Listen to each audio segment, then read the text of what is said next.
My most impactful project in terms of finance is not even commercial. To be honest, it's you have to put a cost to your creativity. If people are coming to you, it's demand and supply. Then it means that you have to be able to charge for your skill and your time. One of your biggest tools as a director is to be clear on what you want to. You need to be that as a director. If not, you will frustrate everybody on set. And when people know that this director actually knows what he wants, it's not just winging it, they will respect you. I think I was in SS2 going to SS3 then, all through my years trying to write jam. Man, that's another story entirely. The one and only Oluwadabest. Yes, so one and only. Man, this is a big one for me because it's on various levels. Is a testament that your dreams can come true, and you've shown me. You know, we were speaking off camera on how, like, I remember in 2018 when you made a post on WhatsApp of someone to come join you on the set, and then I took that initiative and I joined him on that particular set. And 2018, you know, and it's almost 7-8 years later. Yeah. You've inspired me so much. You know, you show me the possibilities of what we can do with this craft, and I don't take your, you know, mentorship for granted, because I need to see all these things now before we go into our interview, before I forget. Because people need to know that even behind great stuff, you know, there are people behind great people. And Dabest is one of those persons that has really shaped me to becoming this person that I am. And I need to say that in camera and give you your flowers because, yes, so I'm curious, just like a lot of people are also curious, because before Oluwadabest that we know, like, how did you get into this field? As a kid, the 10-year-old or 12-year-old Temitope, did you ever think that you'd be in this space creating films? No, to be honest. I mean, I can't remember. I don't know why, but I cannot quite remember a lot of my childhood. The only landmark experience I can remember from my childhood is like an experience I had in primary school, and maybe 2 experiences I got in primary school. So I don't have a clear picture of my past like that. Okay. But I know that I became conscious of like life in general after GS3.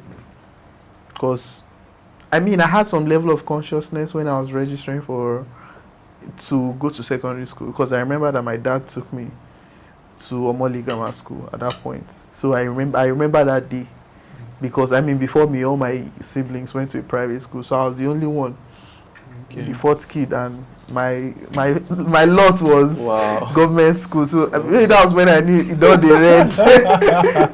But yeah, that's one of my earliest memory of remembering like growing up, apart from just maybe house experiences and all that. But I know that I became really conscious about life in general when I entered SS1.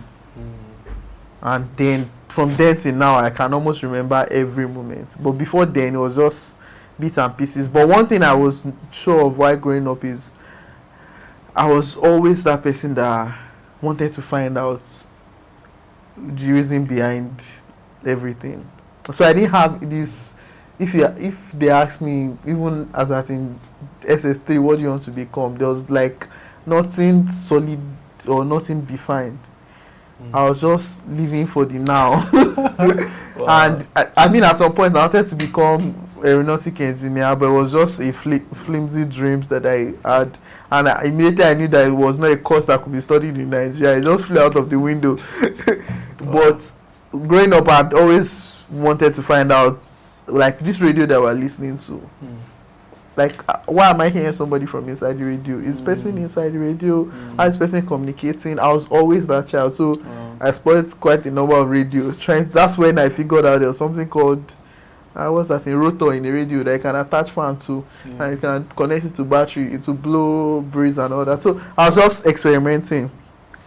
Yeah, and I had a lot of friends growing up, a lot of people. So it was just play, work, and in context, this time was like the advent before GSM, like before mobile phones in Nigeria. So you need to put that in context. Not like now where people have phones that can be distraction. The only way to be distracted then is to go and play football, or what else? Go and watch TV.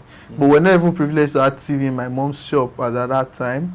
So it was my friend's friend's mom's shop that had TV, so we could watch Silverbird. And for the longest time, I did not know that Silverbird was colored because God. the TV they had was black and white. So all the old what they call them, cartoons that were being aired on Silverbird that time, I just thought everybody was wearing black and white. Maybe that's why I like black and white. So I've never connected it, but I usually just, the first day I saw was Johnny Bravo in colored. I was shocked. Like, wow, this thing is actually colored. But those are like my inspiration growing up. Then computer became a thing. The cyber cafe started opening not far from inside. I grew up not far from this area though. So cyber cafe started opening up. And the same way I was very inclusive about radio was how I was like, oh, this computer. So like, what can I do with this thing? Then I was lucky enough to have a friend that knew somebody that owned a cyber cafe. So I would just tag along with that my friend, go to cyber cafe. He was selling tickets for them as well. Oh, my uncle or my Egbon Adugbo, because they were not related. It was not like an Egbon Adugbo. My Egbon Adugbo owned a cyber cafe. If I want to use the internet, I probably need to buy time. 1 hour. 1 hour was 100 naira or something that time. Then after 1 hour, that's the end of your life on the internet. You go back to normal programming. But the easiest way for us to do it was to sell tickets for the Egbon, and we could stay by the server and browse till forever. Wow. So that was how it was a cheat code that we discovered. So me, I would sell maybe like 2 hours, that my friend would maybe go and play or go and attend to stuff. When it comes, we'll switch again. So that's how we had unlimited access to the internet at that point. So it was like this young kid just finishing SS3 or just, I think I was in SS2 going to SS3, then all through my years trying to write jam. Man, that's another story entirely. But like that young 19 or 18 to about 24, my age was me just having access to internet, unlimited access to internet. Things that people pay for, I had it for free. So as at that time, I was just trying to consume as much creative stuff I could find. There was no YouTube like that. There was YouTube, but it was not big, and there probably no content to watch. So things that were interesting was Facebook, MySpace. I mean, chatting websites that is for fraud and all that. But while others were like very drawn to fraud, I was drawn to things like this flyer we see on the streets. How did they come about it? So I was learning design. I was trying to understand design, and that was what I focused on. So design and social media I was big on that, and I was growing my following on Facebook then, and also just trying to learn design. So that was like my first introduction into the creative space. Like, oh, this design makes sense. I had people around me that I knew 1 or 2 things in design, and I had unlimited access to the computer and internet. So that was like the foundation before even photography. But photography came in, so we moved away from Ojoju and we moved to my dad's house in Meron. But I was lucky enough to that when I moved to Meron, my aunt owned a cafe. So I just transferred that same energy from here to Meron, and I was helping her out in the cyber cafe since I had experience with computer and all that, so it was just easy. So that was where I really now grew much more in design, because now I'm in an area where I cannot play football again. There's nobody I know. The only place I knew there was leave the house, go to the cafe, come back. So I had to now focus on design. But then I was also part of a ministry for young people. So it was just me trying out every creative expression I could find. Being a leader in this ministry, handling the media. I was a teens president in my church. So I was also, and if you know anything about teens church back in the day, as a teens president, you're everything. You're a sound engineer, you're MC, you're an MC on Sunday, you're the one leading prayers, you're the one setting up the church on Saturday against Sunday service. So I was literally just applying myself to everything that exists while I was waiting to get admission, for crying out loud. And it was not like I was not passing JAM, it was just like I was choosing the wrong school. My first year was I was trying out OAU, second, I think I tried different things until last, and not once did I even think of Unilag until the last time I wrote, and I was like, let me even try Unilag and see whether it will work. And I tried it. I got into Unilag. So when I got into school, I figured, let me backtrack a bit. Before I got into school, while I was doing my ministry commitment, working in cyber cafe, somebody that was in the ministry, let me shout out to Adamilola Adebayo, I don't know her current surname because she's married now, got an employment to work with a photographer, Luto Singbella. And at that time, he was looking for a video editor. So she spoke to him and was like, I know one guy that is very resourceful and very creative. I don't know if he can edit, but I think that it's something he can do. So I think if you meet him and if he works, then you guys will start working. So that's how I got an interview. And funny enough, on the day I got an interview to work as a video editor with Luto Singbella, I also got another job offer to work in a printing press. Wow. So my journey could have gone an entirely different route. So I got, in fact, it was my first day of work at the printing press that I asked for excuse to go for the interview as a video editor. But the energy I just felt at the printing press was not right to me. Though I love design, I'll be able to do stuff, but I didn't just, it was just a bunch of, and it was now far away from where I was staying again, so it didn't just feel right. Then when I met Luto Singbella, we had a conversation and he just painted a picture that made sense to me. And in my mind I was like, okay, so how do I learn this thing? It was like, he would teach me, I just need to commit. They're going to pay me, I think probably at that time maybe 18k per month at the printing press. But Luto Singbella was not going to pay me any money. He was only just going to give me TFE every month, to what will cover my TFE for the month until I can edit. And I chose that option to just learn, because this one I had to do with computer. Printing press was a lot of manual labor, a lot of, I just felt, no, this won't work. So I chose editing, and that was my journey into like photography. And I was editing with Luto Sing for about 2 years, I think, or more, before I gained admission to Unilag. So the reason why I stopped was I gained admission into Unilag. And all my years of editing with Luto Singbella, there was no time I was really interested in the camera. I was just more, this editing, I want to be the best at it. I was focused on it. So I was editing weddings, editing Instagram short form content. Instagram video used to be 15 seconds, by the way. That time, not stories. The main video on the page used to be 15 seconds, so you had to tell the entire story of a wedding in 15 seconds. So I was doing that, and I gained admission. But when I gained admission too was when my mom died. So I knew that, and my mom was like a large part of my life, sponsoring even when I was not making money. So she was always giving me money. But now the person giving me money is no longer here. I needed to figure out how to make money, because I knew that I would suffer in school if I don't know how to make money. Because, and though I have siblings, I have my sister, I have my brother, but they are just starting their own family. And like, I'm that guy that don't want to become a burden to anybody. So that was the energy that I got into Unilag with. And one of the things I figured out is, yes, this story has many layers. Yeah. So just before I moved, immediately my mom died, I moved out of the house. Because I was just trying to live in denial of that. So I was cutting with Onofwa. You know Onofwa, Damilola Onofwa a bit. And that was when I now started interacting with the camera. Because he was also leaving design into photography full time. I was doing documentary.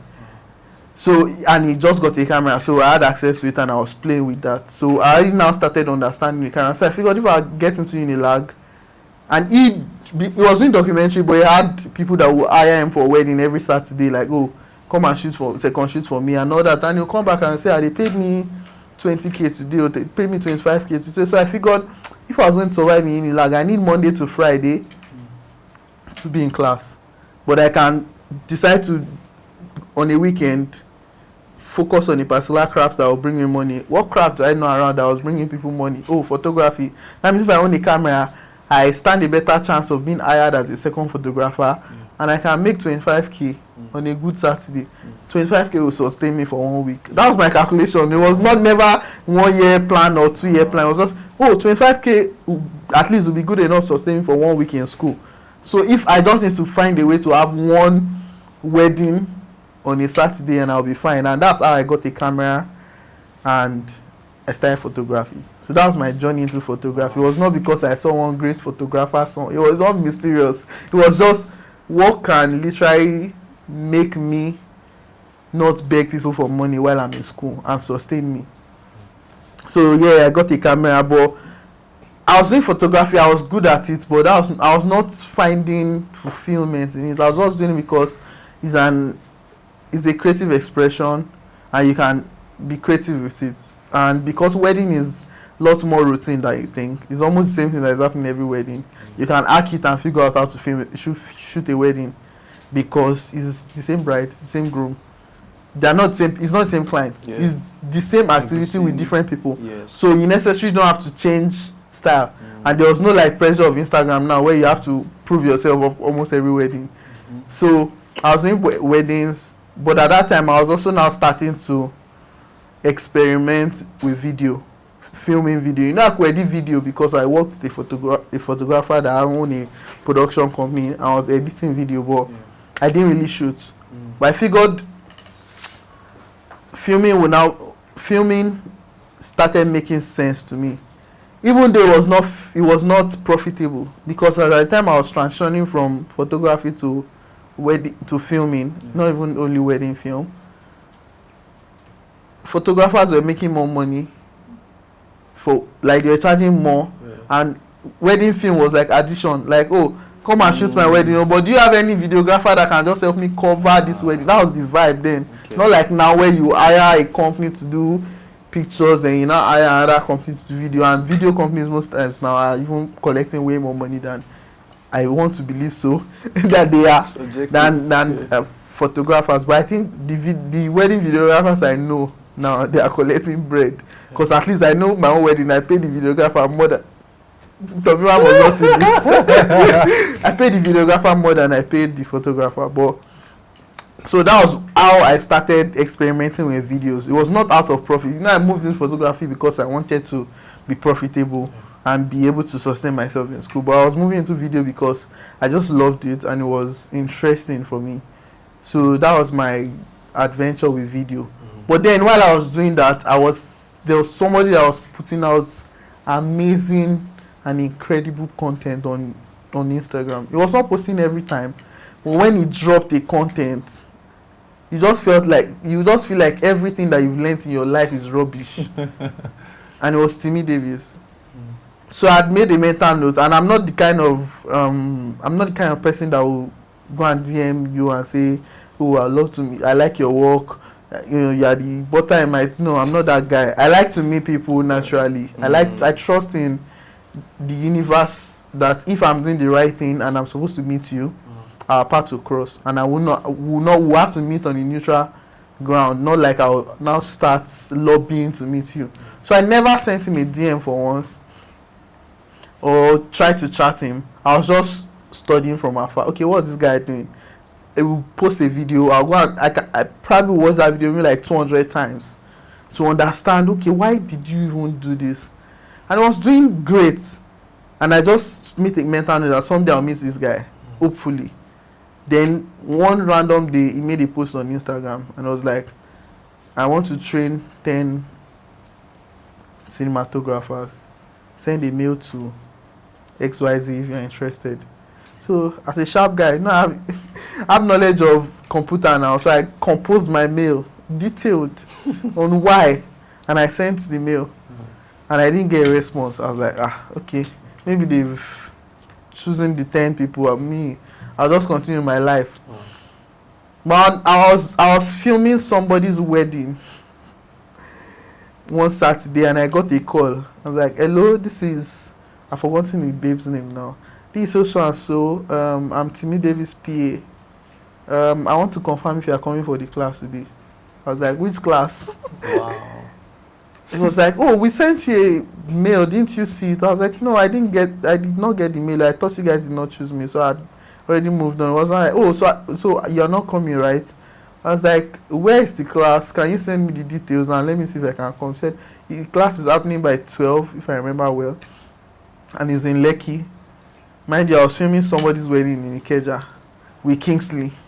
Kingsley was my second shooter for this wedding. But we had just finished prep, so we're just going into church. So I was just like, am I going to miss this opportunity because of, I think that particular wedding, they paid me 50K, if I'm right. It was 50K. Am I going to miss this opportunity to become a better person because of 50K that I was paid in this wedding? I thought about it for like 15 minutes. And I was, like I told, we just finished prep, so it was like around 10:30.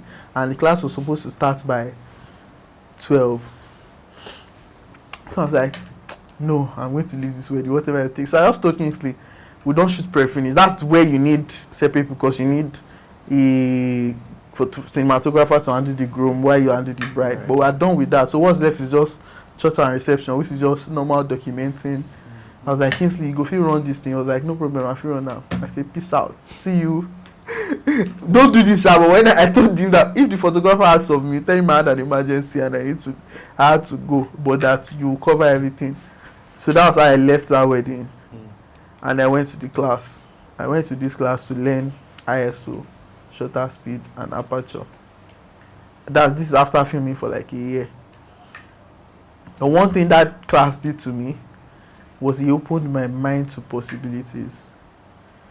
We were supposed to be 10 classes. We were supposed to do 10 classes, but we did only 3, if I'm right, or maybe 4, because on the 4th one, he had a documentary project and he had to travel, and the remaining class, just on that 4th one, and as I was saying it, I just knew that we will not have this class again, because it was like, he reached out to everybody and I was like, let's have one more class, because I won't be traveling soon, and I don't know when we'll be able to have another one. So he scheduled the class.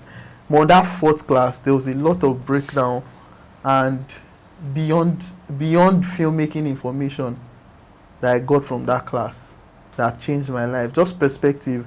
I mean, this was me charging 50K, 150K for a wedding, and this was somebody as at that time making $4,000 filming the same wedding by the same Nigerians.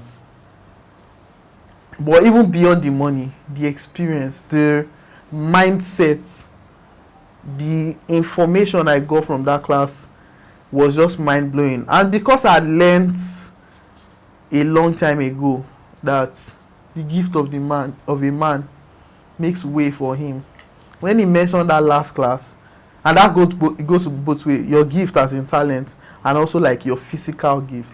So I don't joke with giving people gifts, especially people that I want them to remember me. So on that last class, I bought there was this camera cup that was raining that time, lens cup. So I bought one, and I think I bought some other, maybe 1 or 2 more things. And I was like, I gave him a thank you for the opportunity gift. And I don't know whether that gift worked, but I know that out of 10 of us that were in that class, I was the one that got a call back to shoot with him on the next wedding he had in Nigeria. So I don't know whether it was that gift or it was just divine, but I sure knew that I did that from my end, and out of everybody in that class, I was the only one that got like a call back. Guess who the other people in that class? Probably like 3 people that you might. You know Funke? I've heard of Funke Oshogo, that she's wedding now. Yeah. Funke was in that class too. Wow. I think like 2 other people. There's this guy that does what's his name? 234 Drive with Crank. Richie. Yeah. Richie was in that class too. Oh. So we're quite a number of people in that class, but that class changed my mind because it made me see possibilities in this filmmaking journey. And not even from a financial standpoint, but more of this thing required you to use your brain, not just pointing the camera. Why are you pointing the camera? And that was my avenue into now properly trying to make proper film, whether be it wedding or be it content. So I was doing a lot of weddings and contents then until 2020 COVID, and everybody had to do ad research. What are we actually going to? What do we actually want to do? And I was opportunity to be staying with 4 other creative guys, and we didn't have. It was not like we sat down to have the conversation. It was just an energy, and I just knew I didn't want to hold the camera again. Like I don't want my core to be holding the camera. I want to focus on doing the brain work. Not like the person holding the camera is not doing the brain work, but like focusing on being a director while other people focus on. So Joseph decided to streamline and focus, because Joseph to handle the camera, in case you don't know.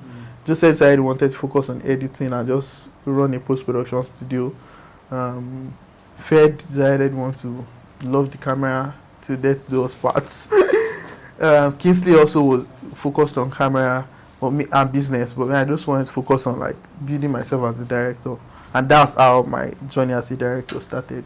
Oh wow, man! So I told you that it's a long journey, and this is like a summary. If I go in details, it's longer than this. It's a really long one and a really impactful one, because I think about how people's journeys sometimes are not planned.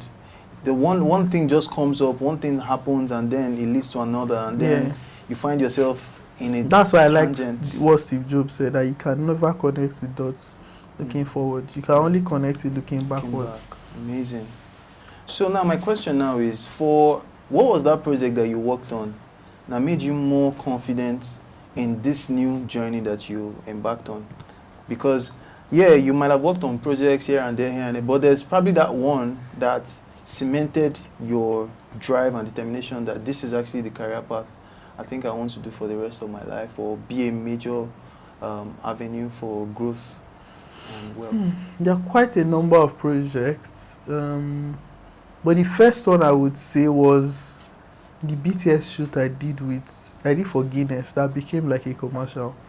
I mean, it was just, we're having a photo shoot with our influencer. We need a video person to just shoot BTS or a photo shoot so we can use as content on social media.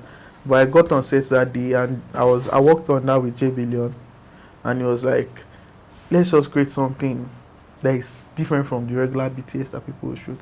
I decided to create this influencers actually interacting with the products and also bringing that vibe and energy into the video. And we finished filming and gave it to Joseph, shared the idea on edit and gave him to do his stuff. And when the edit came out, the clients loved the job and they put the job on TV, billboard. It was just supposed to be BTS that was shot with ESR. That was the first one. I was like, okay, if we can do something like this. It was not profitable. It wasn't like it was profitable, but it became this big. That means there's something here that I can sit with. Then the second one is the popular project a lot of people know me for, the OctaFX project. It was my third video from that Guinness BTS.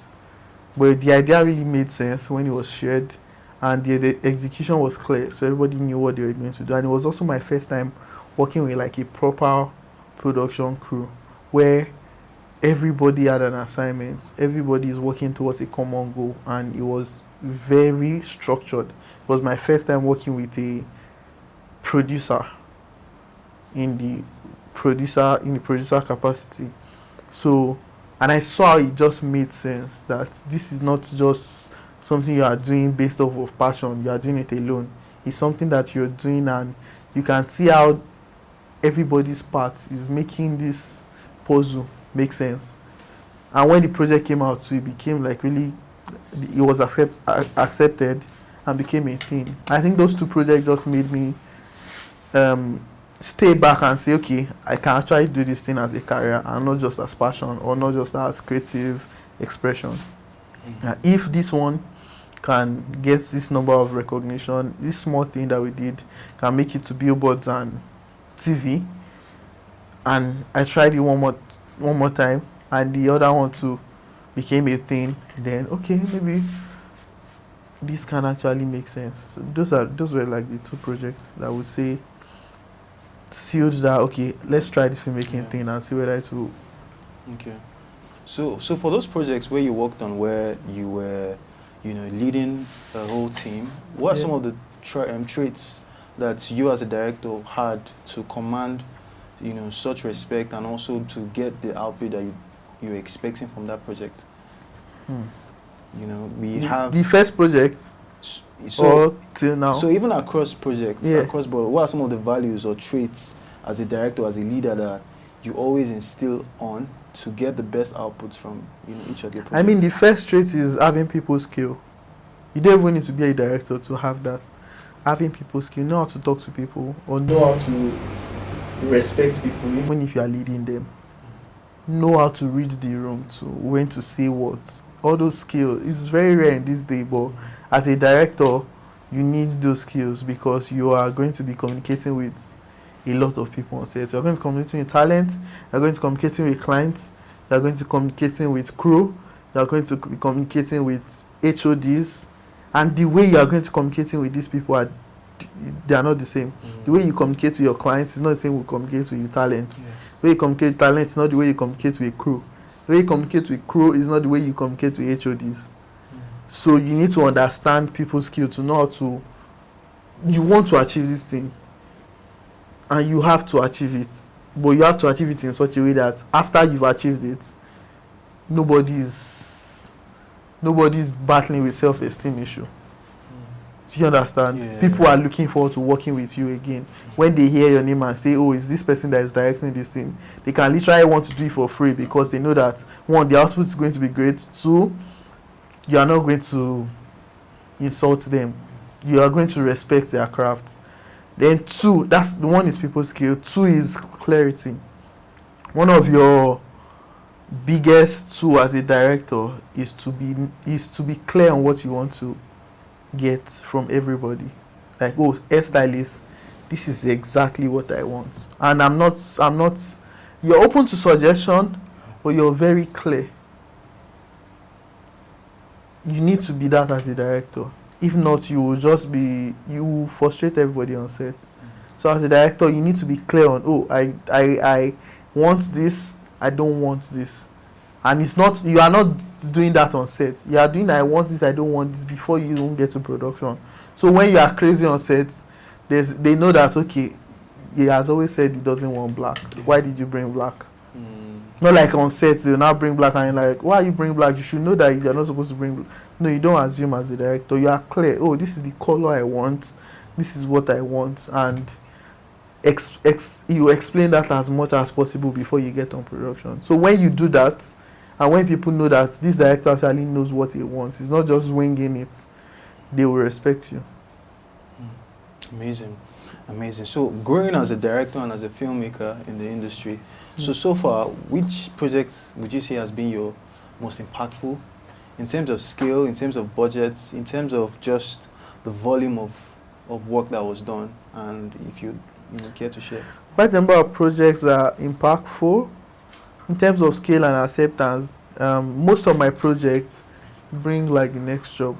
My most impactful project in terms of finance is not even commercial.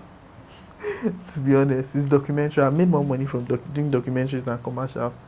And some of these documentaries that you will never see them because it's for an organization that is internal and all that. But yeah, in terms of impact, I'll still say the OctaFX project. I did a project for Guinness too that was big to a large extent. I did a project last year I did a project for Truecaller. I did a project for Sprite. And the Sprite one is not out yet, but I know that when it's out, it's going to be another great project. All my projects are just good.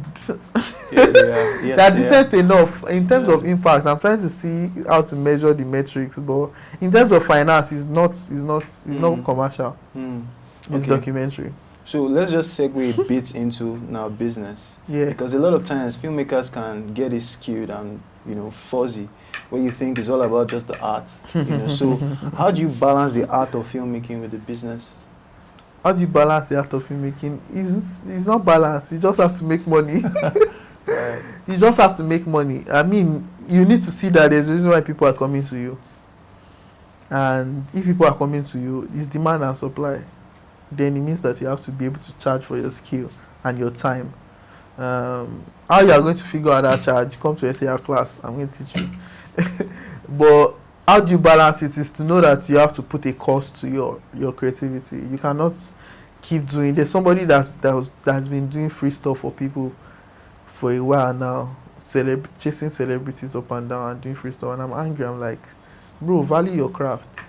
I get it when you do it for maybe 1-2 people to get attention, but when it becomes a trend that almost everybody you're presenting your art to them as gift or as something, then you're not. Why should I pay for it if you're giving it to people for free? Because you're trying to chase popularity. I don't even like when people are trying to chase popularity. I like when you are dedicated to the art and you're putting in the work and you're servicing the few clients that you're servicing and you're doing it well enough until you are announced. So how the balance it is understand that you have to put value on your art, and that value cannot be determined by someone else. It has to be determined by you. It cannot be determined by the market price or the industry price. It has to be determined by you. For example, I don't know how much any other commercial director in Nigeria charges as rates. As we speak now, I don't know their rate. I've never asked anybody, and I'm not interested in asking anybody. But I know how much I want to make this year, and I know how many projects I need to do to make that money. That's how I charge my own rate too. Oh, this is my current rate because I want to do 10 projects this year, and I want to be able to make, for let me call it a random number, 200 million from 10 projects. If you do the math, how much do I need to charge per project? 20 million. That's how I charge. And I do it based on track record. Last year, how many projects did I do? And how much did I charge? Oh, I did 10 projects last year and I charged 5 million each. I did not do 10 projects last year and I charged 5 million each. It means that, and maybe I probably had more inquiries that I could have taken on, but I could not take on because I was busy with something. It means that maybe I should increase my price to 7 million this year so that I can actually take projects that I value and I still have time for my life. So that's how I figure out my own charge. I'm not interested in what the industry is charging. It's what I want. I know some people say, oh, know the industry so you can know where to put your money. But no, me, I know what I want to achieve in my life. I know my stream of income. And I know what I want to make from directing in this stream of income. How do I achieve that? So how many projects do I need to get to achieve that? And that's how I charge. So that's how you balance it too. No, like you need to have the number for the year. I don't know how you go into a year and you don't have, even if you don't have it written down, just a mental note of, oh, I want to be able to make 100 million this year. Now, it doesn't have to be 100 because this one I'm calling 100 million. So FIRS is not come from me. I want to make 10 million this year. I want to make even 1 million this year. Yeah. That means that if I break that into 12, or let's even take out 2 months as experimental months, if I break that into 10, it means I need to be able to make 100k every month. Yeah. So what do I need to do to make 100k every month? If I break 100k every month into weeks, it means that 100 by 4, I need to make 25k every week. If I break that 25k into days, it means that every day I need to make at least 5k to be able to hit my target. So that's how I plan. Yeah. And that's how I plan with FILMBYDT too, is that same projection. We need to make X amount this year. So that by the end of 2 months, if you don't have a project and you say you want to make 1 million, that means you are 200k short already, and you have to figure out, so why didn't I make this 200k this last 2 months? What was wrong? Did I not market myself enough, or did I get opportunity and I fumbled it, or did I not even get opportunity at all? Am I blacklisted? Let me know so I can go and beg my village people real quick before the 3rd month, so that you don't come at the end of the month, at the end of the year, and because you don't have any targets, you don't even know whether you're at a win or a loss situation. But when you have things like that, it helps you to put things in perspective and break it down into months and say, okay, this month I didn't do bad, I made 200k. That means I covered for 2 months already. So can I double my target if I'm already making 200k in a month? It means that maybe my dream was not big enough. So can I make it 2 million this year so we can do 200k every month? Do you get? Yeah. So that's the projection. That has to be that's my own way. I don't know. Amazing. If there's any other way. Amazing. I mean, those are solid infos and solid information for every viewers out there, and I'm sure we're learning 1 or 2. Now, let's segue into SCR. Yeah. SCR, you've been doing this for some years now, and I've been so inspired by the journey of SCR and even all that it has produced. You know, I was privileged to be at the last SCR portfolio review and saw how, you know, hundreds of people came out, creatives, you know, to be a part of what you're doing. You know, so can you talk a bit about about why you started SCR and even the journey so far. Why I started SCR? I started SCR because I needed money. I don't know why a lot of my adventure starts from my need for money. But, I mean, we just moved out of a space and we're moving into a space. It was just, I think, my final year in Unilag. I got a space in Alakpere. And the darkness was upon the face of the water. And the place was empty. It was empty and it was badly maintained. It was badly used by the landlord, I think, or something. Okay. And we needed to fix the space. So I always like to look inward before I look outward and ask people. So I looked inward and I was like, what do I have that can give me money ASAP that will fix this space? I know that I like to, I mean, I've trained myself talking in front of people for the longest time in Saints Church. And if you can speak in front of teenagers, there's no way you cannot speak because you get your feedback in real time. If you say praise the Lord and they don't answer, you know that you're not making sense. So I knew that I could stand in front of people to teach or to pass information. And I knew, okay, based on what I've done, I have this knowledge of filmmaking that a lot of people don't have yet. I mean, content was not even as appreciated as it is right now. Because I mean, 2020 broke the bank where people started valuing content more. But this was like 2018, I think. Yeah, 18, 19, it was around that period.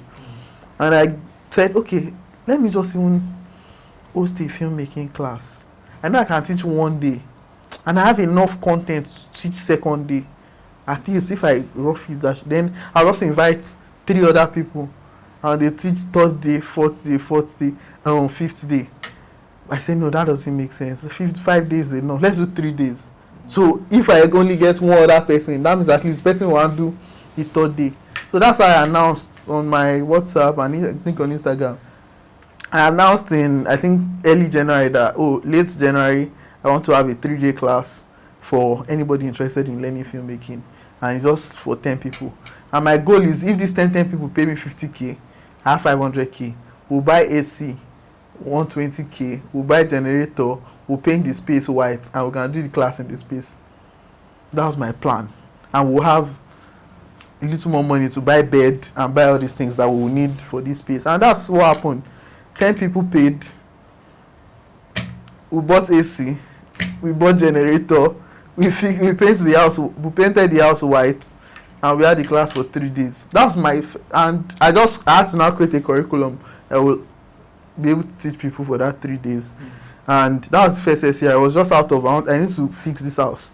What's the best way I need to put money together that people can pay me in 2 weeks? I know that I have the money and we can fix this house. And they did, and we had more time, like another 2 weeks to fix the house before they come for the class. And the first year was the house divided by 2, one part class, the other side bedroom. And that's how we had. And the first class, on the 3rd day, I was okay enough. We had Taya, Marksmen. We actually had Marksmen came on that 3rd day. And who else came? UG was around to talk about weddings, CK, and quite a number of people. So Thursday was like, the last day was like a round table session where everybody was just sharing idea, and Taya was projecting where content, what is actually happening right now. I wish I had recording of that class. I would be prophets. But like, it was literally talking about how content is going to be a big thing. Which is what is literally became for him right now. So that was like the first SAR. Then second one, so I didn't do for a while until we moved to Magodo. And it was similar situation too. I had to fix the house. Let's do another class and get money. And then, because I had like feedback from the previous class, people liked it, and 1 or 2 people picked stuff from that class. Exberry was actually from first SCR. I was first brother, but Fed did not have energy to teach his brother, so he paid for his brother to come for the class. But Exberry was part of first SCR. Quite a number of people too were part of that class that they gave me feedback, and that I implemented into the second SCR. And I did that one in Magodo. Then we've done, this is like 12 editions strong of the class itself minus portfolio review. Portfolio review is what started like 2 years ago, where I figured I only do this class like once a year or max twice a year if I have the energy. to run twice a year because I don't want to be known as a teacher. I want to be known as I have doings. Then I can teach. Not like my career is teaching. So I put energy into January, the class, or anything that has to do with teaching in January, and the rest of the year I want to show workings. So then I invite you next year. There's a reason why you're coming. You're not just coming because this guy has made a career out of teaching. And so we started portfolio review because of that. Portfolio review will now be a larger number of people. And the goal is to bring established filmmakers or creative upstage to tell you their process. Not just come out. It's not motivation and it's not empowerment. It's to actually show you their process of how they approach a project. So that you are sitting there in the audience that are just starting out can pick one or two things from different people and use it to form your own framework. Even though you don't have the opportunity to come and sit down in a class with me for 5 days where I explain in details the framework, that one day you can pick from this, pick from this, pick from this, and at least it can start you on a journey. And I think that and also because I was also looking at a way where brands can also be part of this thing. So and brands love numbers. So if you tell them like 1,000 people is coming to a place, they are easily excited about that than just saying, oh, I have a class for 10 people, come and partner. They're like, 10 is inconsequential to them. So yeah, that's how we started portfolio review, because we want to reach more audience. And that one, you can easily take it to more cities because just one day. So I can start to fly all the directors to maybe, I'm looking at doing Kano this year. So I can try to fly all the directors to Kano. We have a one-day SCR portfolio review, which is like I stole that portfolio review from Timmy Davis because one of the things they did too, which is literally I'll show you my work, one of my projects, and tell you how I did the project from brief to execution. And that's why we started portfolio review, to reach more people, not necessarily because we are trying to do an event. Also because there's no event for creatives. Most events that they call for creatives, for social media content creators, not for actually filmmakers. There's no events like that apart from African Magic Awards, and that's like an award. This one's an event where you're speaking to a model, someone that is doing what you want to do, and you have an opportunity to even speak to them when they come off stage. People that you probably send them a DM on Instagram and they will never reply because they might not even see it. But you have an opportunity to be in a room with them and you can ask them, if you are smart enough, you can ask them the right question, and if your question is actually interesting enough, you can become their mentee or you can be part of their team. So it's just to bridge that gap between, because all these established directors, whether you like it or not, they put in the work, they've done the work, they have processes that is like foreign to you, that you're just starting out, because you think it's just grace. But when they tell you the amount of meetings it takes to get this particular project, the amount of breakdown, the amount of clarity call, then you know that it's not fluke, it's not grace. It's grace, but it's not only grace, it's work underneath it. So that's why portfolio review exists, because I can't do class every month, but I can do class for 20 people and portfolio review for 2,000 people. And we call it a wrap for that year. I move to next year again and do it here. Right, man. And this year we're starting something new again. Amazing. We're starting like SCR short film fund, but not just funding. So it's funding and also providing them with the what to make it a success. So, but it has to be a film you can execute with less than 5K, not narrow. So it has to be a film that execute less than $5K. But we also provide you a DP. We provide you with equipment that you use. So we're looking at partnering with like camera company for this. So I'm already in conversation with like Canon, and they asked me to send the proposal when it's ready. So I'm working on that. I'll share that and see if we can make it bigger. If we're able to even do 3 short films, that would be great. So we have first, second, third. But it's going to be solid film with at least you have the director, mentor, and a DP to work with, so that we can see how it can grow bigger. It's not just class, but actually empowerment for people to do stuff. Man, like SCR is doing something so important in Africa. And people are stealing my name now. I've seen different something. No, like, and it's good. It's because it's working. So like I see some class now, they're now using 3. Some are using edit something, edit. Oh, okay, frame. that format. Oh, but it's good. It's because yeah, it's working. But it's yeah, not just it in is. the name. It's Right, in it's the framework system behind and- it. Yeah. Right. And there are a lot of people back end. So when people think things gets here, they think it's only me. No, there's Fed that is constantly part of it. There is IT. There are like 10 people Wow.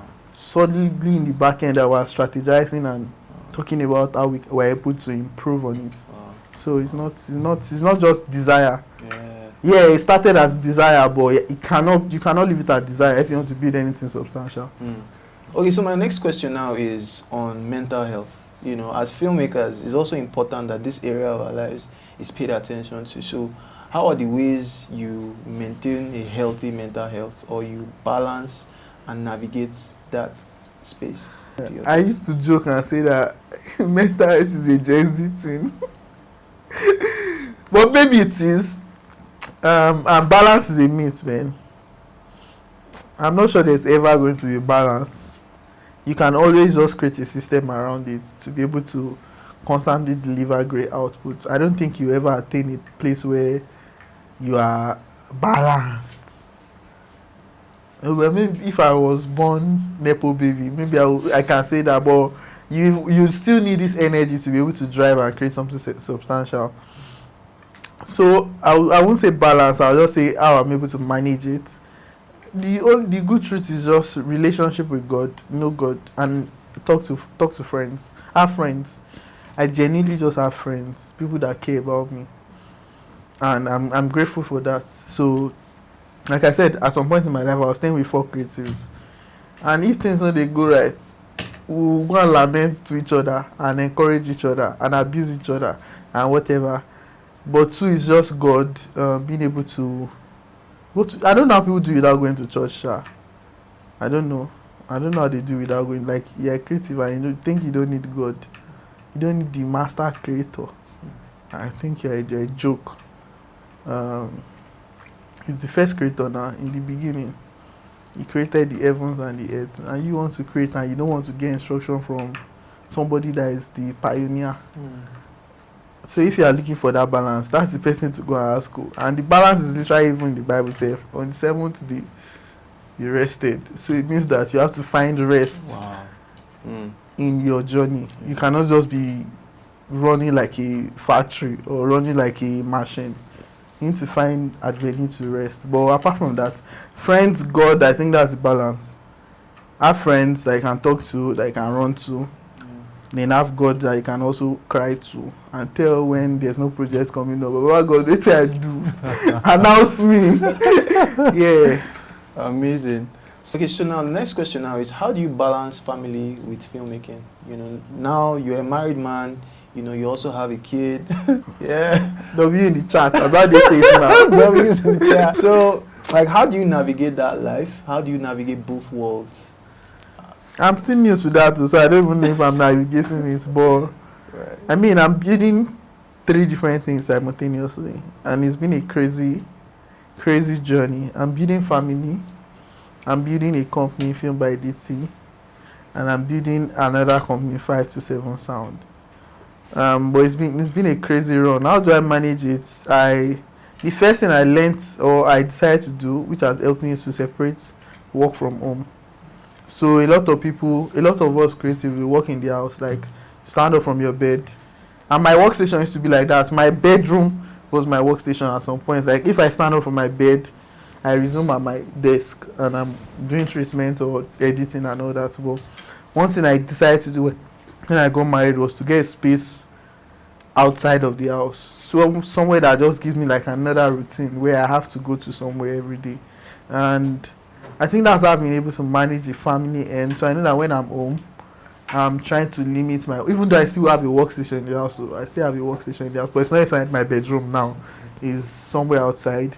But I don't even spend much time there anymore. It's just, if I have an emergency meeting very early in the morning and I'm not able to go to the office yet, or if I need to finish up a treatment that I started in the office and I have deadlines. So that's like an emergency workstation. So I've been able to just do that, like take work away from the house so that when I'm at home. Yeah, so SCR and all that you've created in the economy in the creative economy has really helped creatives grow. And I think that I personally have been inspired by your journey. I remember in 2018 when I was still trying to figure out if I should quit this 9 to 5 that I'm doing and go into a full-time. And you know, there are times when you helped me, you put me on some projects then, and you didn't really have to, because I met you in 2018. It was literally months into knowing you that, you know, some of those projects opportunities came up. And I remember a particular project that I had in 2018 where I needed help with how to go about it, you know, and then you offered to come around my sets, even, you know, gave me your camera, your lens to use for free, you know, like, it was quite new to me then. So it's like, this segues into my last question, like, why do you think it's so important that even as people we should have that kind of heart? Because especially when there was no motive prior to meeting you, because you didn't really have any reason to help, but you did, you know. So it's like, okay. And even years later, this is 8 years in, and I remember from time to time I still go around, ask you questions, we have a sit down, and those sessions really help me, you know, even as a businessman, as a filmmaker. So like, why do you think this trait is important, you know, even in film, in the industry, and as a person?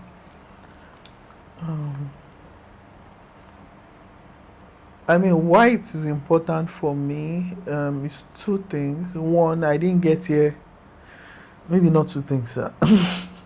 One, I didn't get here alone by myself. I obviously got here because I had access to people, and I know the value of what having access to somebody can do to you. Like, it can literally change your life if you have access to the right information. And because information just helps you to do things better, which is why it is important for me to create that system for as many people as possible.